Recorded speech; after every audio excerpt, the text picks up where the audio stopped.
Good morning, learners. In this session, we are going to talk about the term modals, and in modals, we had already learned the use of can, could, may, and might. In today's class, we are going to learn use of shall and should. Okay. After that, we will learn will and would. Okay. So basically शुरू करते हैं हम लोग shall के use से. अगर आप shall के use को देखिएगा तो सबसे पहले तो आप जब पढ़ रहे थे ग्रामर, उसमें आपको टेंस चैप्टर जब पढ़ाया गया तो आप सबसे पहली बार शैल और विल का यूज आप देखे थे फ्यूचर टेंस में, ठीक है. और फ्यूचर टेंस में भी आप शैल विल का यूज देखे थे. कुछ पर्टिकुलर प्रोनाउंस आपको बताया गया था जिनके साथ आप शैल और किसी के कुछ पर्टिकुलर प्रोनाउंस बताया गया जिसके साथ विल का यूज आप करते हैं, ठीक है ना. देखिए आप जनरली उसमें आपको समझाया गया था कि शैल का यूज जो है वो आप फर्स्ट पर्सन के साथ करते हैं, ठीक है. नहीं, फर्स्ट पर्सन यानी कि आई जो फर्स्ट पर्सन में सिंगुलर है और विल जो है फर्स्ट पर्सन में क्या है, प्लूरल है, ठीक है. इनके साथ आप शैल का यूज करते हैं. तो मोरल ऑफ द स्टोरी था कि आपको फर्स्ट पर्सन जब भी आपको दिखाना है फ्यूचर में, आप अगर शैल का यूज कर रहे हैं ना तो आप उसके साथ हमेशा फर्स्ट पर्सन का ही यूज करते हैं, ठीक है. दूसरा, अगर आप एग्जांपल भी देखेंगे तो देखिए जहां एग्जांपल दिया गया है आई शैल गो या वी शैल प्ले, इन दोनों में जो सब्जेक्ट है सेंटेंस का वो आपका कौन से पर्सन से आता है, फर्स्ट पर्सन से आता है, ठीक है. तो यही था आपका कहानी. लेकिन अभी जो है in modern English grammar we always see that we use I will play or we will study. ये ऐसा नहीं है कि हम इसको यूज कर रहे हैं तो ये गलत है, नहीं, ये गलत नहीं है. क्योंकि ये यूज ऑफ शैल जो है ना बच्चा, ये आउटडेटेड हो चुका है, ठीक है. ये क्या हो चुका है, आउटडेटेड हो चुका है. और हो सकता है कि बहुत सारे एग्जाम्स में आप देखिएगा ना कि आपको वहां पे आई के साथ विल का यूज ही सही होगा, ठीक है. क्योंकि कारण ये है कि अगर आप फर्स्ट पर्सन के साथ आप विल का यूज करते हैं ना तो आप डिटर्मिनेशन दिखाते हैं. डिटर्मिनेशन का मतलब होता है कि आप कहना चाह रहे हैं कि हम बिल्कुल इस काम को करेंगे, ठीक है ना. तो यही कंडीशन है जिसके कारण हम आई के साथ विल या अभी के मॉडर्न ग्रामर में ना सिर्फ विल का यूज आप करने लगे हैं फर्स्ट पर्सन वाले सब्जेक्ट के साथ भी, ठीक है. चलिए दूसरा देखते हैं. तो दूसरा में है it is used with second and third person to show command, threat, determination and promise. देखिए कमांड का मतलब होता है निर्देश. कमांड का मतलब क्या होता है, निर्देश. जैसे कोई काम आपको करना नहीं आ रहा है, ठीक है, तो हम आपको क्या करेंगे, आपको उसके बारे में थोड़ा बहुत जानकारी देंगे, हिंट्स देंगे. आपके मैथ्स के क्वेश्चन में भी हिंट्स दिया जाता है कि बच्चा इस प्रोसेस को फॉलो करो तो आप ये कर पाओगे, ठीक है ना. वैसा ही कमांड आपको यहाँ दिया जाता है विल का, शैल का यूज करके आप सेकंड और थर्ड पर्सन. देखिए कमांड आप तब कहेंगे जब आप सेकंड या थर्ड पर्सन के साथ शैल का यूज कर रहे हैं. जैसे आपको कोई कहे, सपोज कीजिए यहाँ पे हम आपको कहें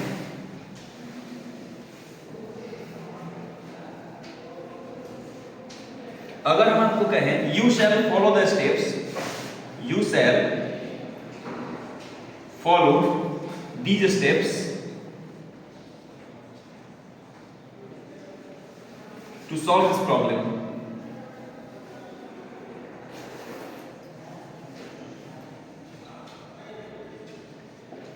अगर हम आपको कहें you shall follow these steps to solve this problem, यानी कि आपको यहाँ पर क्या कर रहे हैं, निर्देश बता रहे हैं, कमांड दे रहे हैं, ठीक है, कि आपको इन स्टेप्स को फॉलो करना चाहिए या आप इन स्टेप्स को फॉलो करिएगा तो आप बिल्कुल इस प्रॉब्लम को क्या कर लीजिएगा, सॉल्व कर लीजिएगा, ठीक है ना. तो ये हुआ आपका कमांड, ठीक है. अगला दूसरा कंडीशन वही आपका एग्जांपल यहाँ दिया है, you shall leave the class, यानी कमांड दिया जा रहा है. जैसे कोई बच्चे ना क्लास में क्या करते हैं, शोरगुल मचाना शुरू कर देते हैं पढ़ाने टाइम में, ठीक है. तो उसमें उस कंडीशन में टीचर क्या कहते हैं, you shall leave this class, यानी कि क्लास से बाहर निकल जाओ, यानी कि कमांड दे रहा है कि भाई भाग यहाँ से, सब बहुत बदमाशी कर चुका है अभी तक, ठीक है. तो ये आपका कमांड है. दूसरा एग्जांपल आपके लिए है, जैसे यहाँ दिया गया है she shell study regularly and succeed.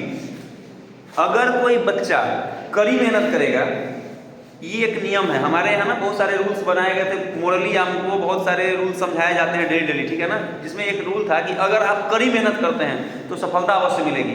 तो यहाँ पर वही कहानी है कि she shell study regularly and succeed, यानी अगर वह नियमित रूप से पढ़ाई करेगी, नियमित रूप से अध्ययन करेगी, यानी ढंग से पढ़ाई करेगी तो अब बिल्कुल सफल हो जाएगी. तो ये क्या है आपका बच्चा, डिटर्मिनेशन है, दृढ़ संकल्प है, इसको संकल्प कहते हैं कि अगर कोई बच्चा कठिन परिश्रम करेगा तो वो क्या हो जाएगा, बिल्कुल सफल हो जाएगा, ठीक है ना. ये डिटर्मिनेशन शो कर रहा है. तीसरा कंडीशन है if you make noise you shall be punished. देखिए अगर आपको ये कहा जाए, सपोज कीजिए आप क्लास में क्या कर रहे हैं, जैसे आपके घर में ही माता पिता कहते होंगे, घर में ही आप कुछ कर रहे हैं, ठीक है ना, आप कुछ गड़बड़ कर रहे हैं, गलत काम कर रहे हैं. जैसे मान लीजिए पढ़ाई छोड़ के आप क्रिकेट खेल रहे हैं, ठीक है ना. अब क्या करें, पढ़ाई छोड़ के क्या कर रहे हैं, क्रिकेट खेल रहे हैं. वैसे कंडीशन में क्या कहेंगे, मम्मी कहती है don't play cricket, don't play cricket, otherwise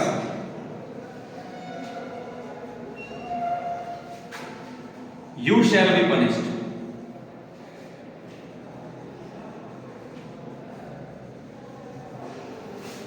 अगर मम्मी शैल लगा के करे तो धमकी है बाबू, जान लो, ठीक है, ये थ्रेट होता है। अब समझो यहाँ पे कारण क्या है। अगर आपकी माँ आपको शैल लगा के बोल रही है, यू शैल भी पनिश्ड कर रही है, तो कंडीशन यहाँ पे है कि बाबू तुमको मार नहीं भी पड़ सकता है। बट अगर यहाँ पे मम्मी विल लगा के बोल रही है ना, तो क्रिकेट छोड़ देना ज़्यादा अच्छा है, क्योंकि वहाँ मार पड़ेगा, कंफर्म है कि मार लगना है। क्योंकि ऐसे भी हम लोग जानते हैं यू के साथ सेकंड पर्सन वाले और थर्ड पर्सन वाले जितने भी सब्जेक्ट्स होते हैं ना, उनके साथ विल का यूज करते हैं। यानी कि विल का यूज फ्यूचर टेंस में जब भी आप लगाते हैं सेकंड और थर्ड पर्सन के साथ, तो उस कंडीशन में कंफर्म है कि काम होना है, ठीक है। अब समझिए, don't play cricket otherwise you shall be punished, यानी कि यहाँ पे आपको क्या दिया जा रहा है, चेतावनी दिया जा रहा है, धमकी दिया जा रहा है। इसको आप कहते हैं थ्रेट। क्या शो करता है ये? थ्रेट शो करता है। थ्रेट का अर्थ होता है धमकी, यानी कि आपको नॉर्मली बहुत ज़्यादा जोरदार धमकी नहीं कर सकते इसको नॉर्मल धमकी जो छोटा मोटा बच्चों को दिया जाता है, या हम ही लोग आपको समझाने के लिए देते हैं, या किसी को शांत कराना हो, कोई बदमाशी कर रहा है उसको चुप करने के लिए देते हैं, तो ये धमकी, यही होता है थ्रेट, ठीक है। तो अगर आपके साथ देखिए कहीं भी आपको कोई एक कारण है जिस कारण के लिए आपको समझाया जा रहा है, उसके लिए आपको चेतावनी दी गई है, तो उस कंडीशन में अगर आप शैल लगा के सेकंड और थर्ड पर्सन के साथ बात करते हैं, तो उस कंडीशन में वो क्या कहते हैं? थ्रेट शो करते हैं उसमें, ठीक है। अगला, थर्ड पर्सन के साथ मोस्ट ऑफ द केसेस में अगर थर्ड पर्सन के साथ शैल का यूज किया गया है और उसके आगे कोई ऐसा बात बताया गया है जिससे आपको ये लग रहा है कि ये यहाँ पर वादा करने की बात हो रही है। जैसे सपोज कीजिए कहता है कि he shall get a prize if he succeed। Suppose कीजिए यहाँ पे आपको ये ना कहें, हम आपको यहाँ पे ये कहते हैं, अगर सपोज कीजिए हम आपको यहाँ पे ये कहते हैं कि he shall win the match,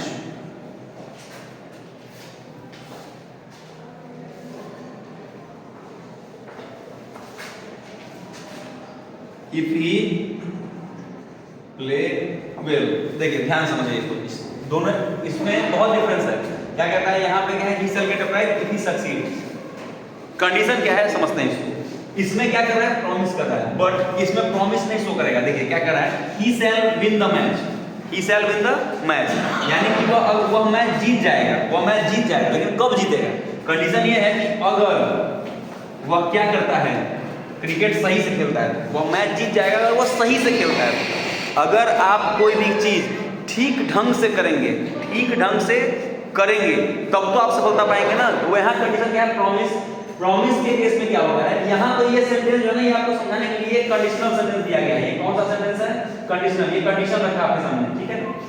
condition वाले के साथ क्या है, यहाँ भी कंडीशन है कि अगर वह सफलता पाता है तो उसको प्राइज मिलेगा। क्या होता है? अगर आप सफलता पाते हैं तो आपको प्राइज मिलेगा। आप स्कूल में देखते होंगे, जब आपको फर्स्ट क्लास मिलता है, सेकंड डिवीजन होता है, थर्ड डिवीजन होता है, तो उसमें आपको मेडल्स दिए जाते हैं। तो वो मेडल्स नहीं है, वो जस्ट एक प्रॉमिस है कि आपने ये काम किया है जिससे खुश होकर आपको ये प्राइज दिया जा रहा है, आपको ये प्रोत्साहन के लिए दिया जाता है ना, ठीक है ना। तो यही होता है आपको क्या? प्रॉमिस। इसको कहते हैं प्रॉमिस, ठीक है। चलिए अगला, अगर आप इंट्रोगेटिव सेंटेंस में शैल का यूज करते हैं, ठीक है ना। देखिए अगर आप फर्स्ट पर्सन के साथ शैल का यूज करते हैं तो एकदम इस चीज को दिमाग में उतार लीजिए, आप सजेशन दिखाने के लिए करते हैं। सजेशन यानी कि होता है क्या करना, सलाह देना, किसी को समझाना। तो आप जब भी सजेशन देते हैं ना, अगर इंट्रोगेटिव सेंटेंस में शैल का यूज करते हैं तो आप सजेशन देते हैं या फिर ऑफर देते हैं, ठीक है। जैसे यहाँ देखिए, आप किसी से पूछते हैं, क्या पूछते हैं? Shall I make a cup of coffee for you, क्या मैं आपके लिए कॉफी बना दूं? अब नॉर्मली किसी से पूछते हैं, क्या मैं आपके लिए क्या करूं, कॉफी बना दूं? Shall I make a cup of coffee for you. इस कंडीशन में आप उसको ऑफर दे रहे हैं, उससे आप पूछ रहे हैं कि क्या आपको कॉफी पीने का मन हो रहा है, आपके लिए कॉफी बना दे, ठीक है। दूसरा कंडीशन है कि which book shell I bye. आप यहाँ पे सजेशन मांग रहे हैं, देते नहीं है। देखिए शैल का यूज जब भी आप करेंगे इंट्रोगेटिव सेंटेंस में तो सजेशन मांगने के लिए करते हैं, सजेशन हो या ऑफर। आप ऑफर के केस में क्या होता है कि उससे पूछते हैं। पूछते हैं मतलब क्या है, या तो वो हाँ कहेगा नहीं तो नो कहेगा, डिपेंड आपके उसके आंसर पे होता है। दूसरा, जब आप सजेशन बोलते हैं ना बच्चा, तो सजेशन आप मांगते हैं उससे, किसी को सजेशन देते नहीं है। शैल का यूज जब भी इंट्रोगेटिव में होगा ना, तो आप इस कंडीशन को याद रख लीजिए, आप हमेशा सजेशन मांगते हैं, सजेशन देने का काम बिल्कुल नहीं करते हैं उससे, ठीक है ना। तो यहाँ पे which book shell I bye का मतलब होता है कि कौन सा बुक हमको खरीदना चाहिए, ठीक है, या हम कौन सा बुक खरीदेंगे। तो जो बुक तो आपके लिए अच्छा होगा, वो आपको सजेशन देगा आदमी। यहाँ पे आप क्या करना पूछ रहे हैं ना कि क्या करना है हमको, कौन सा खरीदना चाहिए। चलिए दूसरा क्वेश्चन, अगर आपको थर्ड पर्सन के साथ सेल का यूज दिख रहा है इंट्रोगेटिव में, अगर आपको थर्ड पर्सन के साथ सेल का यूज दिख रहा है, ऐसे कंडीशन में आप ना उस आदमी के जिसके बारे में आप बात कर रहे हैं, ध्यान रखिएगा, जिसके बारे में आप क्या कर रहे हैं, बात कर रहे हैं, यहाँ पर आप उसके डिजायर को जानना चाह रहे हैं, यानी इच्छा पूछ रहे हैं उससे कि क्या इच्छा में वो रख रहा है अपने, ठीक है। जैसे यहाँ क्वेश्चन है, shall the florist sell the flowers to your friend. क्या फ्लोरिस्ट जो है, फ्लोरिस्ट बोलते हैं फूल वाले को, फ्लोरिस्ट का मतलब क्या होता है, फूल वाला, जो फूल बेचता हो, ठीक है ना। Shall the florist sell the flowers to your friend, क्या ये फूल वाला तुम्हारे दोस्त को फूल भेज देगा, यानी कि क्या वो भेजने की इच्छा में है, भेजने की इच्छा रखता है, इस टाइप से आप उसके अंदर की इच्छा को जानना चाह रहे हैं कि वो क्या सोच रहा है अंदर से, ठीक है।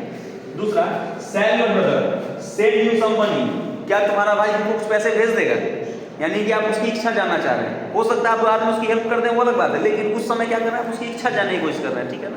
तो जब हम किसी की इच्छा जानने की कोशिश करते हैं तो थर्ड पर्सन का और सेकंड पर्सन का कंडीशन यही है कि थर्ड पर्सन और सेकंड पर्सन इन दोनों के साथ सेल का यूज करते हैं, तो उसमें हम डिजायर जानना चाहते हैं। लेकिन एक कंडीशन जान लीजिए, सेकंड पर्सन के साथ बहुत कम, किसके साथ, सेकंड पर्सन के साथ बहुत कम।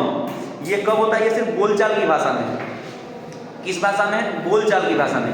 इसीलिए हम यहाँ पे सिर्फ इंडिकेट किए हैं कि थर्ड पर्सन के साथ आप सेल का यूज करते हैं किसी आदमी की इच्छा को जानने के लिए, ठीक है ना। लेकिन एग्जांपल आपको हम दोनों दिए हैं, एक थर्ड पर्सन के साथ दिए हैं, shall the florist third person में, लेकिन योर ब्रदर जो यहाँ पे कौन सा पर्सन, योर सेकंड पर्सन। लेकिन ध्यान रखिएगा, योर जो होता है ना बच्चा, ये होता है कौन सा केस, ये होता है possessive.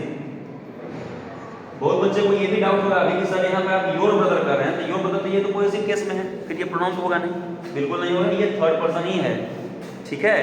Cell you send me some money, अगर आप ये पूछते हैं shall you send me some money, यहाँ पर इस कंडीशन में क्या होगा कि आप उससे इच्छा नहीं जान रहे हैं, आप उससे रिक्वेस्ट कर रहे हैं कि भाई थोड़ा सा पैसा भेज दो, हमको कुछ काम है, पूछ रहे हैं कि भाई थोड़ा सा रिक्वेस्ट में हमको पैसा भेज दो, याद कर लो एकदम। थर्ड पर्सन की भाषा में अगर देखें तो थर्ड पर्सन के साथ सेल का यूज आप करते हैं डिजायर जानने के लिए, लेकिन बोलचाल की भाषा में हम सेकंड पर्सन में भी यूज करते हैं सेल का डिजायर जानने के लिए, किसी इच्छा मन में क्या चल रही है ना, इस चीज को कंप्लीटली जाने, इसके लिए हम बोलचाल की भाषा में सेकंड पर्सन के साथ भी यूज करते हैं, ठीक है। अगला आते हैं शुड पर। अब चलते हैं शुड की ओर। शुड में क्या है, शुड जो है बच्चा सेल का पास्ट होता है। देखिए आपको हम जब नरेशन चैप्टर पढ़ा रहे थे ना, उस कंडीशन आपको हम बताए थे कि सेल को ना कन्वर्ट करते हैं, जब इनडायरेक्ट बनाते हैं ना तो सेल को शुड बना देते हैं। जैसे यहाँ दिया है, पहला ही टॉपिक दिया होगा, सेल को आप पास्ट में यूज करते हैं डायरेक्ट स्पीच में, सेल का शुड होता है जिसको आप इनडायरेक्ट स्पीच में शुड बना देते हैं। जैसे सपोज कि यहाँ पे आपको क्वेश्चन दे दिया जाए, एक क्वेश्चन है, sorry, I said I am an engineer।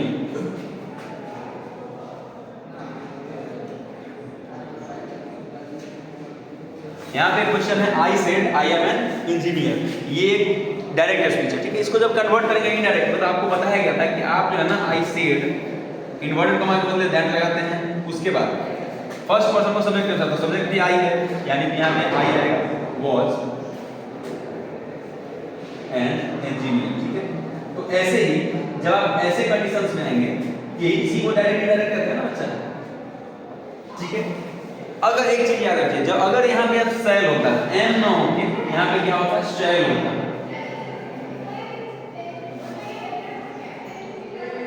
अगर यहाँ पे क्या होता है, जैसे यहाँ पे दिया हुआ है आई शैल गो, ठीक है। तो ऐसे केस में क्या बनाते हैं आप, आई को यहाँ पे आई रहेगा, लेकिन सेल का क्या बन जाएगा बच्चा, शुड बन जाएगा। देखिए सेल का क्या बन जाएगा, शुड बन जाएगा, और गो का वो रह जाएगा। तो यही कंडीशन है कि सेल का ना इनडायरेक्ट स्पीच, जब भी आप डायरेक्ट से इनडायरेक्ट में चेंज करते हैं ना, तो वैसे कंडीशन में आप सेल को क्या बना देते हैं, शुड बना देते हैं। जैसे एम को वाज बनाते हैं पास्ट में, वैसे ही सेल को क्या बनाते हैं, शुड बनाते हैं पास्ट में, ठीक है। दूसरा यहाँ एग्जांपल क्या आपको दिया है, I said that I should work hard, यानी कि मैंने कहा कि मुझे मेहनत करनी चाहिए। दूसरा we said that we should go to the market, यानी हमने कहा कि हमें मार्केट जाना चाहिए। ध्यान रखिएगा, जब ये कब बनेगा, जब आपका फर्स्ट पर्सन वाला सब्जेक्ट हो, रिपोर्टेड स्पीच का जो पर्सन हो ना, वो फर्स्ट पर्सन में ही रह जाए, इनडायरेक्ट में भी, वैसे कंडीशन में ही सेल को शुड बनाते हैं। नहीं तो सेल का वुड लिखते हैं अगर वहां पे रिपोर्टेड, अगर यहाँ पे बी ना रहे, यहाँ आई ना रहे, ही सी आ जाए, यू आ जाए, दे आ जाए, ऐसे कंडीशन में वुड लिखेंगे ना कि शुड लिखेंगे, ठीक है। चलिए दूसरा, it is used to show duty और ऑब्लिगेशन। इसका काम होता है ड्यूटी बताना, आपका कर्तव्य बताना, ठीक है, या फिर आपको ऑब्लिगेशन बताएगा। क्या बताएगा बच्चा? ऑब्लिगेशन, यानी आपका दायित्व क्या है वो दिखाएगा आपको। एग्जांपल है you should obey your elders, we should obey our elders. हमें अपने बड़े बुजुर्गों को की क्या करना चाहिए? सेवा, मतलब आज्ञा माननी चाहिए। ओबे मतलब होता है क्या करना? आज्ञा करना, पालन करना उनकी बातों का। जो वो कर रहे हैं ना उस बातों में अपने तरफ से कुछ जोर जार के नौ नकार नहीं करना, ठीक है ना। यानी जो भी वो कहते हैं हमारे भले के लिए कहते हैं, तो उनको उनकी बातों का पालन करना ही हमारा काम है, ठीक है। ये हमारा ऑब्लिगेशन है, मोरल ड्यूटी है, ठीक है। तो ये है। या फिर we should respect our country, we should respect our country. हमें अपने देश की क्या करनी चाहिए? आदर करनी, हमें अपने देश का सम्मान करना चाहिए, हमें अपने देश का सम्मान, ये हमारा क्या है? ड्यूटी है, ऑब्लिगेशन है, ठीक है। दूसरा, it is used to express request, request करने के लिए। चलिए अब आप एक चीज समझिए, रिक्वेस्ट करने के लिए वुड सबसे बेहतर वर्ड है। रिक्वेस्ट अगर आपको शो करना है ना बच्चा, तो वुड, WOULD, वुड, ये सबसे बेहतर वर्ड है। बट आप शुड का यूज करते हैं रिक्वेस्ट करने के लिए बोलचाल की भाषा में, समझ लीजिए इस चीज को। आप शुड का यूज करते हैं बोलचाल की भाषा में अगर आपको रिक्वेस्ट शो करना है तो। जैसे यहाँ दिया है, I should like to inform you about my inability to come. यहाँ पर अगर आप वुड लिखते हैं ना तो थ्योरेटिकली वुड करेक्ट होता है, ठीक है, रिक्वेस्ट दिखाने के लिए। लेकिन अगर आप शुड भी यूज किए हैं तो गलत नहीं है, वो बोलचाल की भाषा में बिल्कुल सही माना जाता है। क्योंकि हम जानते हैं कि शुड से क्या होता है, हम रिक्वेस्ट कर सकते हैं, शुड का यूज करते हैं रिक्वेस्ट करने के लिए। बट ये किसमें है? ये है ओरल। ये किस थ्योरी के लिए यूज होता है बच्चा? ओरल कंडीशन यूज होता है शुड, ठीक है। अगला, it is used to express advice. हाँ, एडवाइस देने के लिए आप बिल्कुल यूज करते हैं शुड का। जैसे डॉक्टर आपको कहता है ना, you should take medicine on time. जैसे कोई बहुत बीमार है, ठीक है, डॉक्टर क्या कहेंगे उसको? डॉक्टर के यहाँ चेकअप हुआ, सब कुछ अच्छा है, दवा लिख दिया डॉक्टर, ठीक है, दवा उसको मिल गया। अब दवा मिलेगा, डॉक्टर क्या कहेंगे? भाई तुमको दवाई हमेशा समय से लेनी चाहिए, you should take medicine on time. वही कंडीशन है। पहली तो आपको झूठ नहीं बोलना चाहिए, ये एडवाइस है, बिल्कुल नहीं बोलना चाहिए झूठ। अगर आप अभी मोबाइल खोल के पढ़ाई करने के बदले क्रिकेट खेल रहे हैं फोन पे, या फिर PUBG खेल रहे हैं, फ्री फायर खेल रहे हैं, तो ये झूठ। अब उसके बाद मम्मी पूछेगी क्या कर रहा है बच्चा? पढ़ाई कर रहे हैं, ये तो झूठ बोलना होगा ना, यही झूठ नहीं बोलना है। You should not tell a lie, आपको झूठ नहीं बोलना चाहिए, झूठ बोलना बुरी बात है। दूसरा, you should take medicine on time. अगर मान लीजिए सपोज कीजिए अभी किसी को चोट लग गया, किसी को पैर में घाव है या कुछ भी, कोई तबीयत खराब हो गया, डॉक्टर के यहाँ क्या, डॉक्टर को दवाई दिया, तो क्या कहेगा doctor? You should take medicine on time, यानी कि तुमको दवाई लेनी चाहिए। वो सिर्फ अपना ड्यूटी पूरा कर रहा है, आपको एडवाइस दे रहा है बच्चा, ठीक है। एडवाइस देने के लिए आप हमेशा किसका यूज करते हैं बच्चे?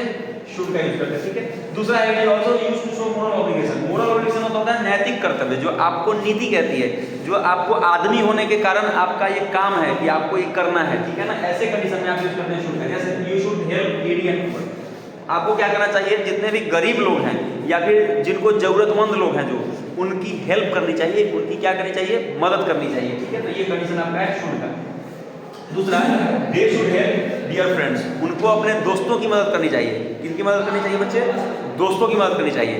तो इन कंडीशंस को आई होप आप लोग समझ गए होंगे, ठीक है। तो नेक्स्ट वीडियो में जब हम मिलेंगे तो हम लोग पढ़ेंगे विल एंड वुड का यूज।